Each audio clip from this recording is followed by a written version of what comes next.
I've got a brand new toy, and it's Fuji's 1.4 teleconverter. And guess what lens it's going on to? Well, of course, the one and only 70-300, which will make it roughly a 600mm equivalent zoom lens, at the long end of course, when it's on. Because already when that's on the Fuji, it's actually equivalent to about a 450. So this is a very expensive little lens if you buy it brand new. Luckily I got it second hand for just under half price, which I'm very pleased with because it's absolutely immaculate. And I got this from Park Cameras, so thanks guys, that was a good deal. But I was going to lease it. I was going to maybe just for a week, because it's not something you use all the time, I didn't think. Although I've really wanted a longer lens for a long time, and I've been thinking, yeah, is it worth it? Is it worth it? I certainly wouldn't buy a new one anyway, because over 430 quid I think it is, brand new. Yeah, it's a lot of money for a lens that won't be in everyday use. So, what's it like? Well, you're going to see an awful lot of footage, although I've not done the pixel test, the Pixel Peeping test. Should I? Shall I? No, I wasn't going to bother. I may be tempted though. We'll see.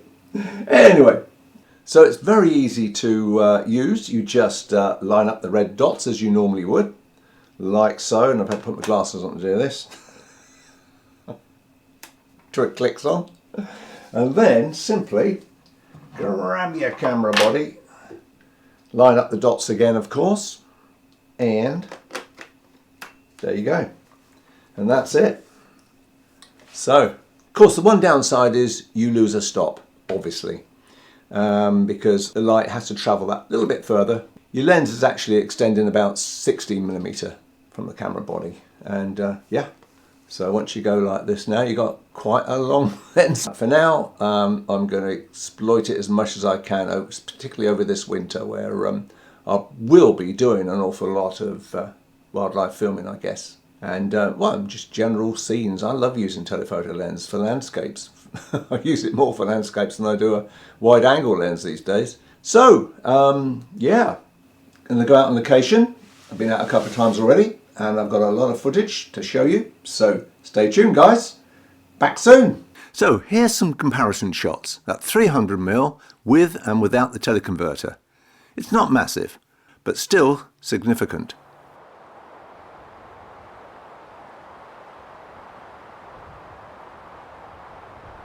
This is what greeted me early this morning, but not ideal for a lens test. Do you know, it's fantastic to see the sun again and blue skies.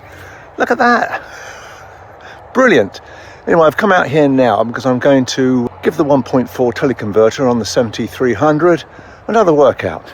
Okay, and when you see it from above, you'll see just how little extra space it would take up in your bag. It's literally been on all the time. There we are.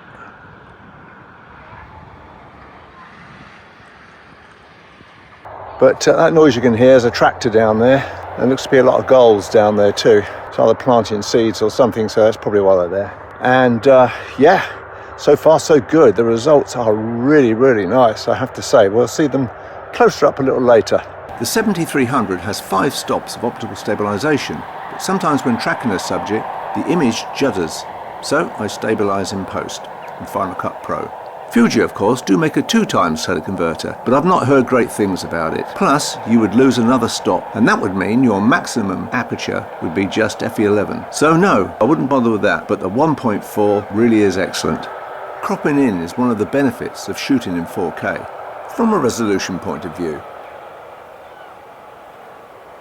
I'm going to go down there a bit closer this time because okay, I've got the extreme telephoto, don't need to be that much closer, but I thought I'd try and get a few closer shots of the gulls. So let's head off down. Wow, oh, this is brilliant. Must be a couple of hundred or more gulls here. Oh, wow.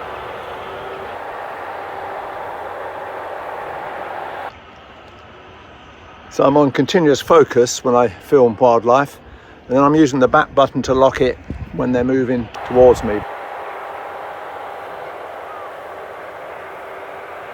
This just keeps on getting better. Wow. Unbelievable. Getting the tractor head on towards me with the gulls behind. Wow, I've often seen that when I've been driving past farms and things over the years, and I've never quite caught a shot like that before, so I'm really chuffed. Yeah, so I find myself, as per usual, doing a lot more filming than I am actually taking stills. But yeah, I'm going to mix it all up a bit in a moment. Shoot a load more. The sun's starting to go down now. It is just gone 3 o'clock.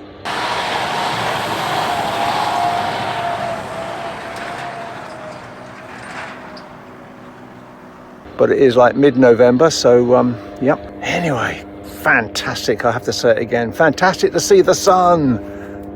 There it is. You can see I've brought my tripod, but I've not actually used it as yet because there's too much action going on.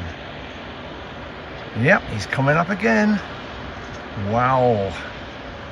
Those gulls will be all over the place in a moment. Fantastic. And guess what? The gulls don't follow this time. Typical.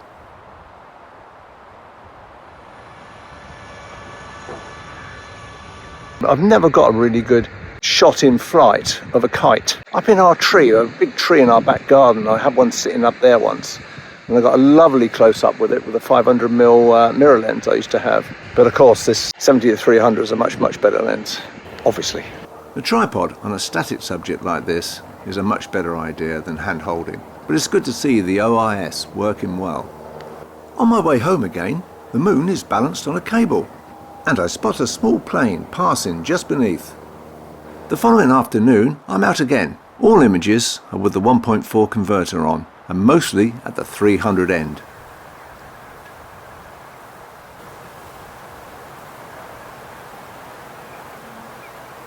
As I already mentioned, in low light, you do need a tripod, ideally. I'm out here with the 70-300 and the 1.4 teleconverter. Yeah, so let's see if we can capture a half decent sunset.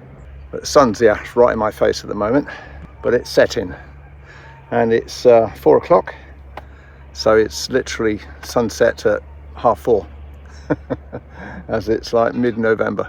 Yeah, so just a few more shots with the 70-300 and the 1.4 teleconverter. Mostly, of course, as you can well imagine, I'm shooting at the 600mm end, obviously. Yeah, I'm not going to stay for blue hour, which this time of year will be dark hour, I think. So, at the very last moment, I catch a couple of shots of a kite. These geese are a long way off, but filming brings them in closer due to the internal cropping.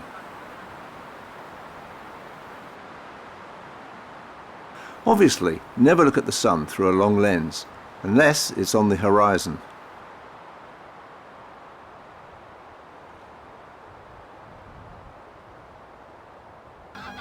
Another grab shot as geese come into land. On my way home, I captured this shot of a red plane below the moon, possibly lit by the low sun. This is at 70mm or 98mm with the TC, and this is at 428mm with the teleconverter. So I succumbed to doing a resolution test, couldn't resist it really, at the long end of the lens, from f5.6 to f11. I could see no real difference. Next, with the teleconverter on, at f8, f11 and f16. No real difference at all. It's not exactly a scientific test, I know, but anyway, side by side, ditto. So if you think it's worth buying the 1.4 teleconverter, then rest assured, it's great. Yes, I'm very pleased with it. So there we go. That's it, folks.